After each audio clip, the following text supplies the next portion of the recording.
عسلامة ومرحبا بكل متابعين قناة شذا الياسمين. كالعادة قبل ما نبدو في أي فيديو ما تبخلوش علينا بالجيم الاشتراك بالقناة تفعيل الجرس باش يوصلكم سامحوني كل جديد. الفيديو اليوم اللي جبته لكم كيفاش الكثير من الموز أو البنان مطيش في الواد. علاش يطيشوا في البنان؟ على خاطر شي وصل في تونس الكيلو الواحد ب10,000 أو 10 دنانير.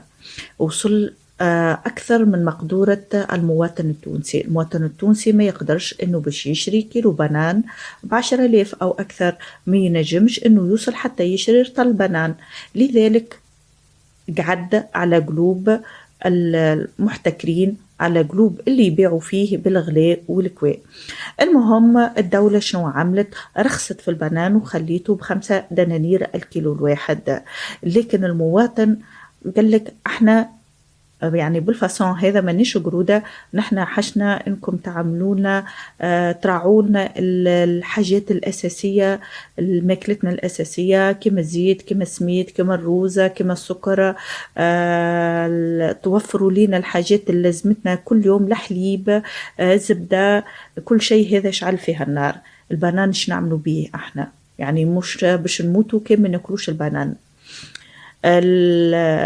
الشعب التونسي، معظم الشعب التونسي، معظم المواطن التونسي بعد على الغلال، ما عادش يشريها. كما التفاح وصل 6 و7 دنانير، الأجاس وصل 15 دينار، البرقدان من 4 دنانير ل6 دنانير، وانتو زهرك كل واحد وكيفاش يبيع. يعني الغلة الكل راهي غالية. الدقلة تمر من 8 دنانير ل 13 دينار. يعني ما نحكوش على الحمات، ما نحكوش على العلوش اللي ب40 دينار و48 دينار. يعني من 40 دينار 48 دينار. الدجاج من 20، الدجاجة تشريها ب20 دينار، يعني ما تعمل حتى شيء. يعني حتى المواطن كي يهرب للحوم البيضاء يلقاها ب20 دينار.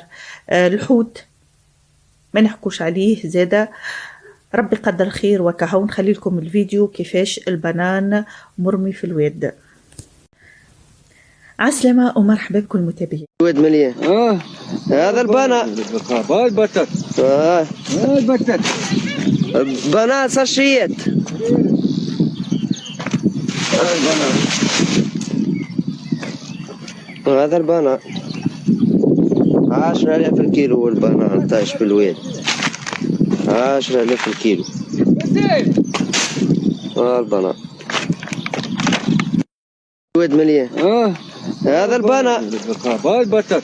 هاي البتات. بنا ساشيات.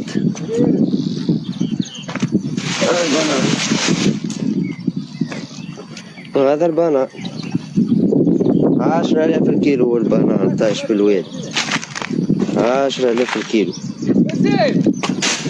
البنان